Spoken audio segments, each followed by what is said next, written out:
first, for purpose of an introduction here, first let's start with you, Donald. Can you say your name, a little bit about what you do for a living? I'm Donald Chase. I grow peanuts, corn, sweet corn, and I have a poultry farm in the central part of Georgia. In the central part of Georgia. How about you, Mike? I'm in North Alabama around the Huntsville area, and I'm in a partnership with some of my family members. We grow cotton, corn, wheat, soybeans. Okay, and that's Mike Tate. That's it. Or is it Tate? Tate. How else would you spell it, right? Well, there are other ways. Okay, well, that's also an indication there's more than one way to do a certain thing, but farming has been a different thing for different people. But there's one thing that's common is the Farm Bill affects farmers, whether they're in Georgia, Alabama, or Minnesota. And so what are some things maybe that you're noticing, Donald, about the Farm Bill, its effects now that it's been signed last year, and how things are moving forward? Well, I think I'm always a kind of a positive person, so it has been helpful in the past, and just giving some stability and a safety net for when things are bad.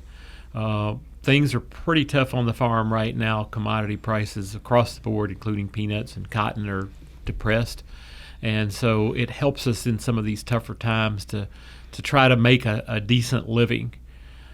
So we would like that to continue, and we felt like it's important to support Congressman Peterson here so that we feel like he's got a really good chance of becoming the new head House Ag Committee chair. He's been there before, and we would like to see him lead us because we know he has an understanding for agriculture. Okay, and again, of course, Collin Peterson, the House Ag chair. Yourself, Mike. Why are you here in Alexandria, Minnesota, of all places where you could be on a Tuesday? Well, we know how important that position is, being chairman of the House Ag Committee, and we feel like Mr. Peterson is a guy. He's a common sense type of guy that reflects our values in a lot of ways too. We're very conservative. We feel like he's conservative, and he's been in that position. He understands agriculture. He's been good for agriculture, and we think it's important that he stay in that position. Okay, now there are a lot of farmers in this district, the 7th district. Why do you think it's important that a peanut farmer from Georgia come on up here? Well, that's really interesting, but I think we do share a lot of commonalities. We face the same commodity markets, obviously, with corn and beans, not necessarily cotton, but and peanuts. But we see the same things. It's been kind of fascinating for us driving around to look at your rural communities and recognize how agriculture is kind of the undergirding economics for our rural communities as it is where we live.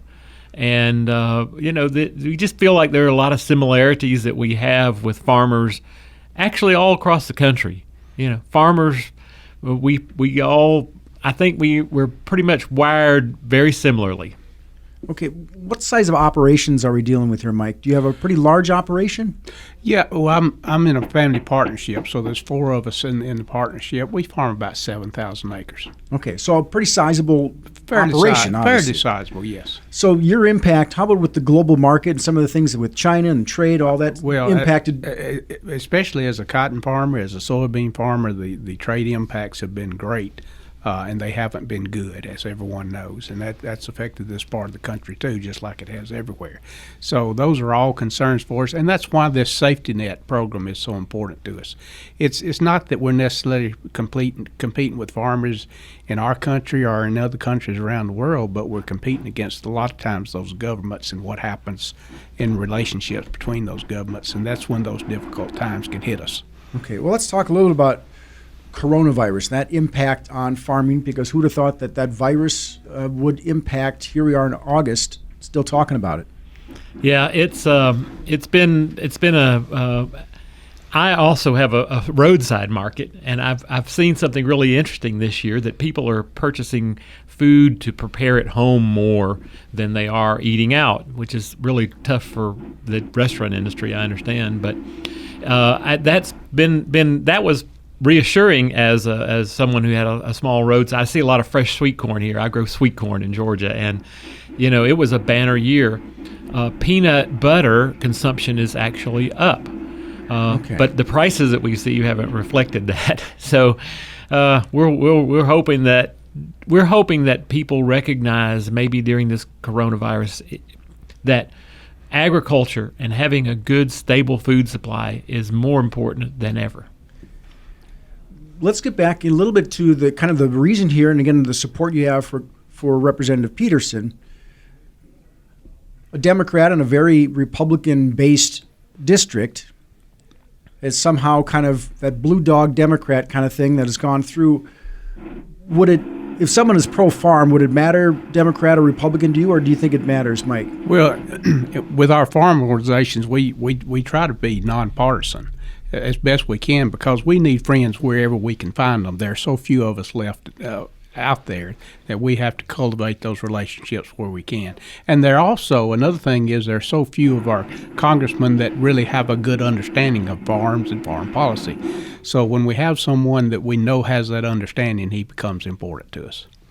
Okay, and of course, people may be listening, they're hearing some extra noises. We have some construction going on, so I apologize about that. But again, rolling with the punches is how farming is. It's always whatever's going on. Very true. Absolutely. Very true. I'd like to reiterate that, because I think that's a really important point to make, that we're not partisan people. I think that just by our very nature, we're conservative people, because we work in a competitive environment where we have to be careful about how we spend money, or else we're not in business any longer. So we're just conservative people. But when it comes to politics, we think that it's really important that people work together, and that's, I think, something Congressman Peterson brings to the table, is his ability to reach across the aisle and work with people of all of either side, and I think it's something really needed in today's environment.